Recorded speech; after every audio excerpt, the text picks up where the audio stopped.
Good afternoon from the Fredericktown homestead. I apologize that we haven't been posting more videos.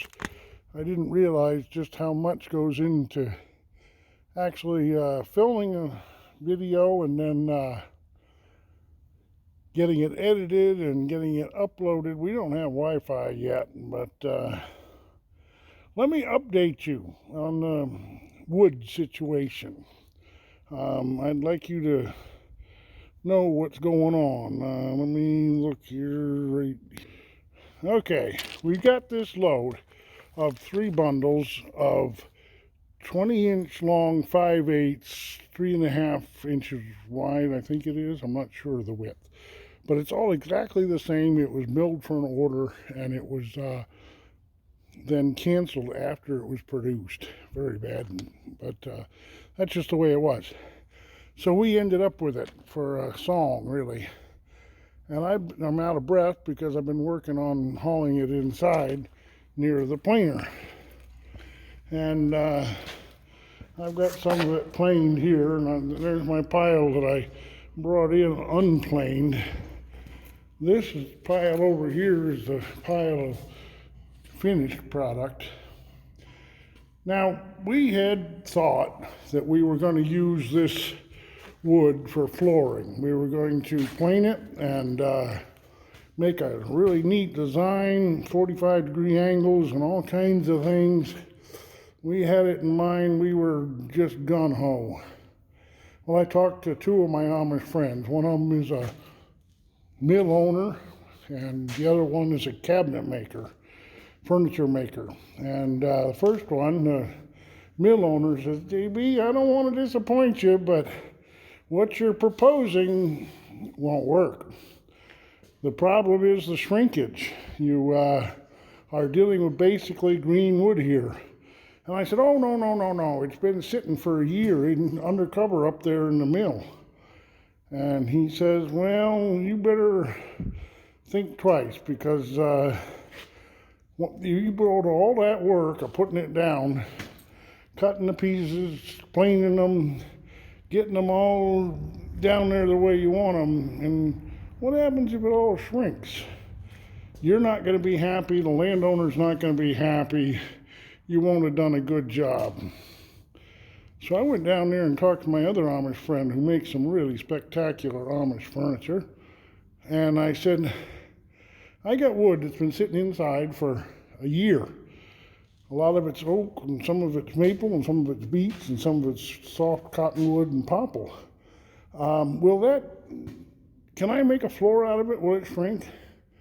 And he handed me a battery-operated 2-pronged moisture measurer for wood.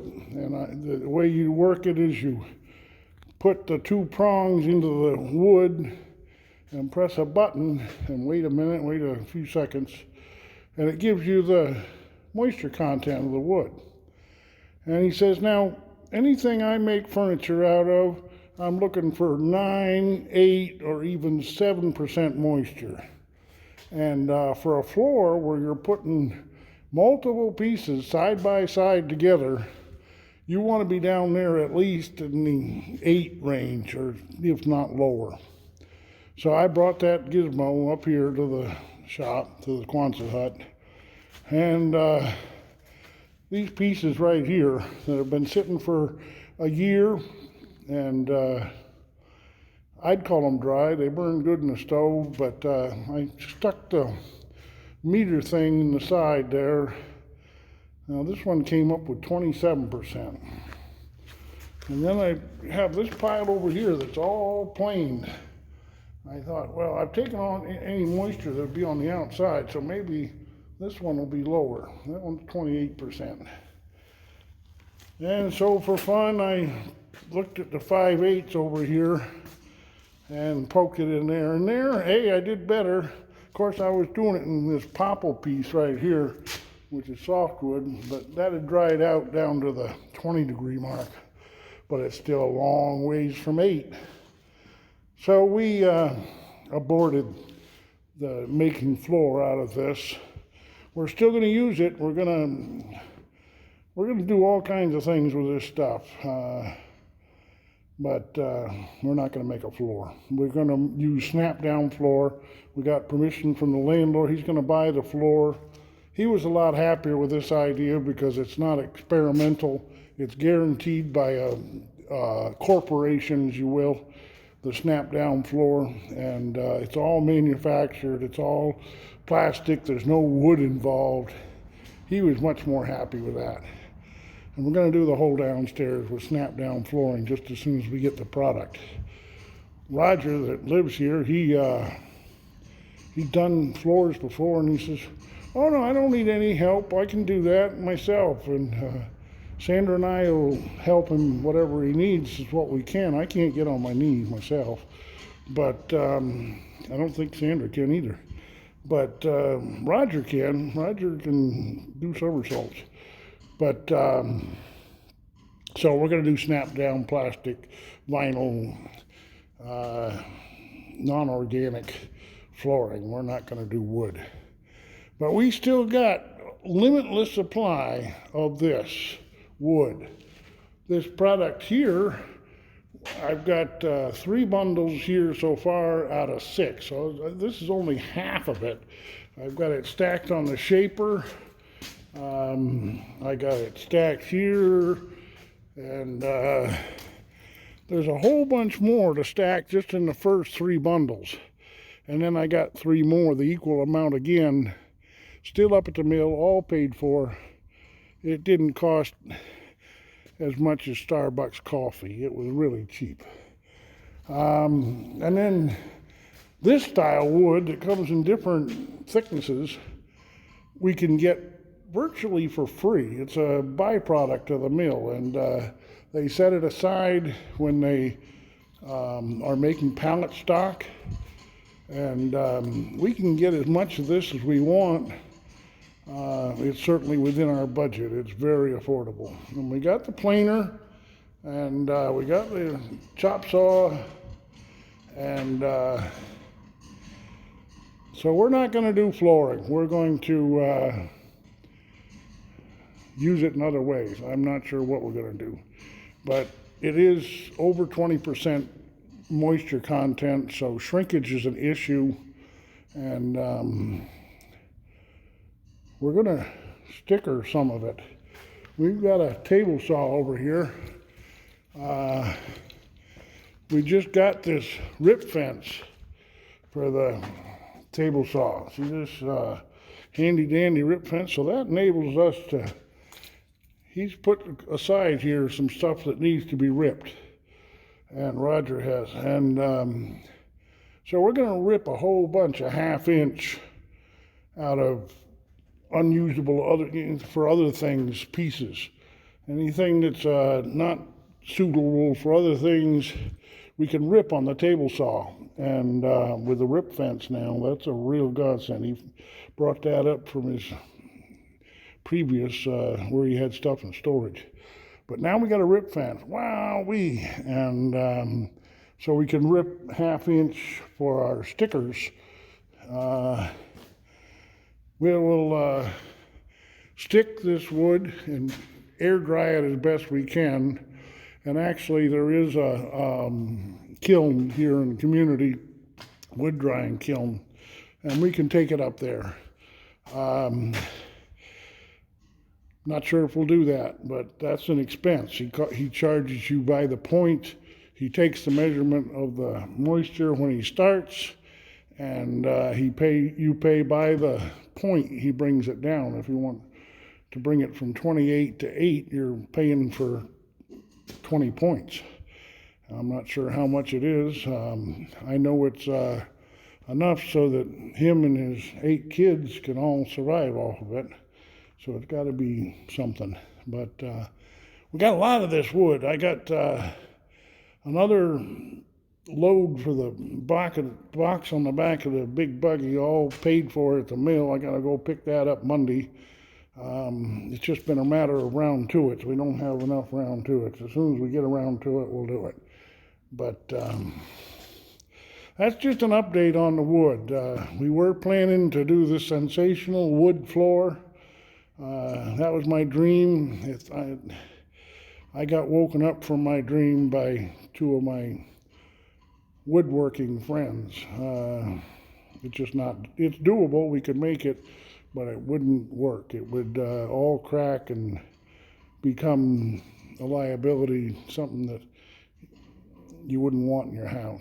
And it'd have to either be ripped out or covered up or whatever. So we're going to do the snap-on for the floor.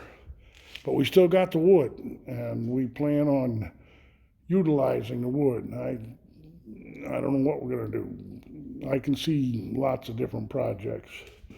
We got some of the tools. We got the shaper. It's just a matter of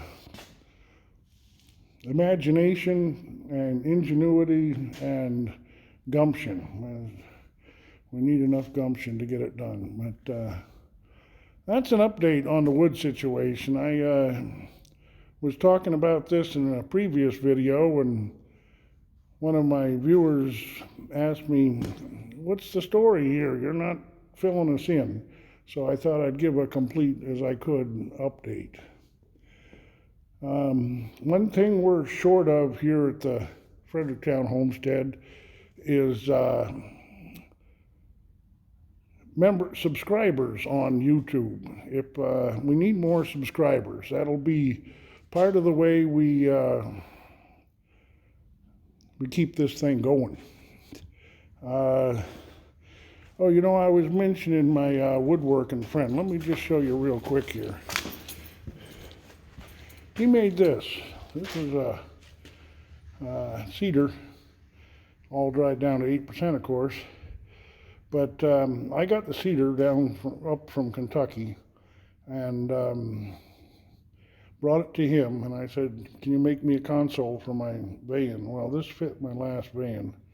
And I love the thing. All I got to do is take the top off and make a new box for the bottom, and it'll fit in my current van. But that might be something that happens with some of this wood. We don't know.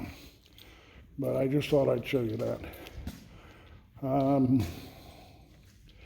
Yep, that's what's happening with the wood. So I hope you guys will subscribe and hit the bell icon that gives you a notification whenever we do a video. I apologize again that we haven't been doing it daily like we'd hoped. We actually, some projects have been done here. We've started fermenting. Roger's done some projects. He's installed a baseboard heater in the house, but we didn't get videos. We got to work on that. That's one thing we got to do, is work on videos. I'd like a video of me hauling this inside, but I'm not exactly sure how to do that single-handed. I need a tripod or something. But thank you for watching Fredericktown Homestead. We're well on the way, always improving. We're here in the Amish community of Fredericktown, Ohio, and you can see we got different kind of traffic here. But yeah, stay tuned. We'll try and keep things interesting, and we'll try and keep improving on YouTube. I just downloaded the editing app so I can do it all by myself. I'm not relying on Roger quite so much. He was doing all the editing. But today's the last day of rifle season for the deer. So after today, we got bow season again. I think I'm allowed to go walking in the woods after today. I am not altogether sure on that, but that's my hope and my plan, to go walk in the woods. We've got more woods here than you can shake a stick at. But yeah, stay tuned. Hit that bell icon and please subscribe. And if we can get a like out of you, that'll help too. I thank you for being patient as we learn how to do this. And God bless. J.B. Brown, Fredericktown Homestead.